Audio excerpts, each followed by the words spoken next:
La crise favorise toujours des dynamiques de repli sur soi. On le voit bien dans la zone euro depuis 2010 et à chaque élection, les craintes de voir un parti extrémiste conquérir le pouvoir est dans toutes les têtes. Bonjour Jean-Philippe Denis. Bonjour Thibault Liran. Alors dans votre ouvrage Introduction Hip-Hop Management, vous évoquez différents modes d'affrontement de cette incertitude. Alors il y a le calcul, c'est un premier pilier qui a fait l'objet d'un entretien précédent. Et aujourd'hui il va être question du mimétisme. Vous évoquez, je vous cite, la contrainte du mimétisme qui n'intègre pas ou insuffisamment les approches économiques fondées sur le calcul. Absolument. Alors, on est sur des questions lourdes là. Ça replie sur soi. Montesquieu parlait du doux commerce. Albert Hirschman, dans son ouvrage Les passions et les intérêts, disait au fond, on a fait appel aux intérêts pour combattre les passions. Sous-entendu, quand on est dans une période de croissance, quand on est dans des moments d'échange, le fait d'échanger va mettre une sorte de chape de plomb sur un certain nombre de passions. Ces passions, elles proviennent de quoi? Elles proviennent de ce que René Girard appelle le mimétisme. C'est-à-dire qu'on est toujours engagé dans des dynamiques rivales les uns avec les autres. Mon comportement ne prend sens que par rapport au comportement de l'autre. Je ne ferai pas du René Girard bas de gamme, mais au fond, je ne désire cette chose que parce que quelqu'un d'autre la désire, et ce qui va lui donner sa valeur, c'est le fait que cet autre le désire. Donc il n'y a pas de valeur en soi. Et quand on est face à l'incertitude, il est essentiel de chercher à comprendre comment justement les comportements vont se réguler les uns par rapport aux autres. C'est l'image du concours de beauté de Keynes. C'est-à-dire, peu importe qui est la plus belle femme qui est présentée parmi les candidates, l'essentiel c'est de comprendre qui le jury va trouver la plus belle. Vous êtes exactement dans cette logique-là sur les marchés financiers qui, à court terme, comme le disait Claude Bébéar, ont toujours tort. Donc on voit bien qu'intégrer cette contrainte du mimétisme provoque une nouvelle façon de poser les problèmes. Et d'ailleurs, vous parlez du travail très connu d'Henri Mintzberg et vous proposez une relecture de ses travaux. Alors je propose une relecture, mais là c'est vraiment un ouvrage qui est intitulé Hip-Hop Management, donc qui se permet un certain nombre de choses, y compris de relire Henri Mintzberg. Mintzberg a proposé 5 configurations organisationnelles, puis il a augmenté en disant j'ai oublié le pouvoir, donc je vais en rajouter 2 autres, on arrive à 7. Dans le bouquin, j'arrive à 10. Voilà. En essayant de mettre à jour un peu tout ça. L'idée forte, elle est où? Elle est de dire que ce que traite Mintzberg, ce qui était le génie d'Henri Mintzberg, c'était de dire une organisation, c'est d'abord de la coordination. Donc c'est de la mise en ordre. Comment on met en ordre? En quoi le mimétisme se lie avec cette question de la mise en ordre?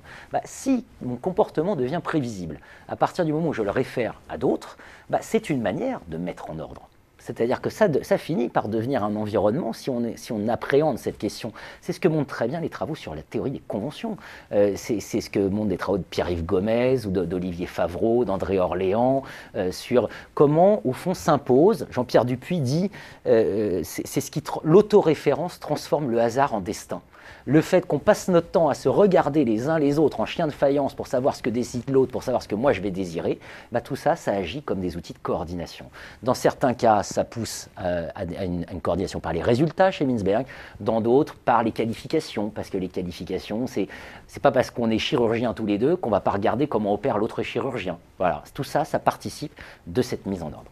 Alors je parlais en introduction des tentations de repli sur soi qui sont à l'œuvre aujourd'hui en Europe. Alors justement, si on intègre le mimétisme dans la grille de lecture, quels enseignements pourrait-on tirer pour analyser l'organisation de l'Europe en tant que telle? Alors c'est une question très intéressante. L'ouvrage a été pour partie écrit avant la crise des dettes souveraines en 2010, mais au fond, quand on parle du retour on n'entend que ça, c'est le retour des années 30. Ça veut dire quoi le retour des années 30? Ça veut dire que ça finit par 39-45. Voilà. Donc c'est l'Europe. L'Europe 39-45, c'est les dynamiques rivales, c'est des cultures différentes. Et l'espoir européen, c'était que de faire un grand marché unique, qui ensuite s'est transformé en zone euro, c'était justement ce doux commerce. On ne se fera plus la guerre si on a intérêt à commercer les uns avec les autres. À partir du moment où on rentre en crise de 2007, ou surtout la crise des dettes à partir de 2010, qu'est-ce qu'on voit revenir? On voit revenir, rendez-nous notre or que vous nous avez volé pendant la Deuxième Guerre. Ah mais il y a les pays du Club Med, là, c'est les endroits où ils sont au soleil, où en gros, ça bosse pas beaucoup. Et c'est des tricheurs, c'est des arnaques. Enfin, toutes les dérives culturalistes reprennent de manière de s'appréhender les uns les autres, de rivalité qu'on voit dans les matchs de football, ça reprend le dessus. Voilà, c'est ce qui finit par reprendre le dessus. Aujourd'hui, malgré tout, on a le constat de ça, On le voit venir, on l'entend dans tous les discours de nos hommes politiques, et on a l'impression qu'ils n'ont pas de solution face à ça, autre que de dire vite le retour du calcul, parce qu'il nous faut du commerce, et c'est ça qui va nous recréer, nous apaiser ces tensions. Et une des thèses de l'ouvrage, on en parlera plus tard, c'est que ça peut passer par d'autres choses, et par exemple par un nouveau projet, et ce nouveau projet, ça peut être un projet d'exemplarité distinct. L'exemplarité, il en sera justement question dans un troisième entretien sur ces piliers pour affronter l'incertitude. D'ici là, merci Jean-Philippe Denis de votre éclairage sur cette notion de mimétisme. Merci. Merci Thibault Lurad.